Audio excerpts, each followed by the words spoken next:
காதல் ஜெயிக்கணும்னா நானும் நீயும் கல்யாணம் பண்ணி குடும்பம் நடத்தி அர்ஜென்ட்டா ஒரு குழந்தைய பெத்துக்கணும்.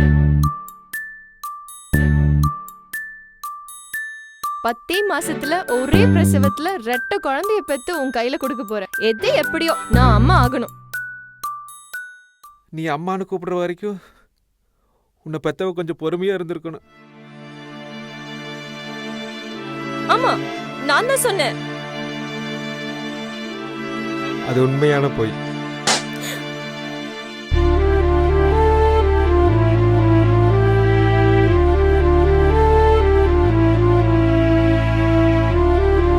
என்ன ஆசையோட அம்மானு கூப்பிடும். சரிவா போலாம். நிச்சய கடவுள் உங்களை கைவிட மாட்டார்.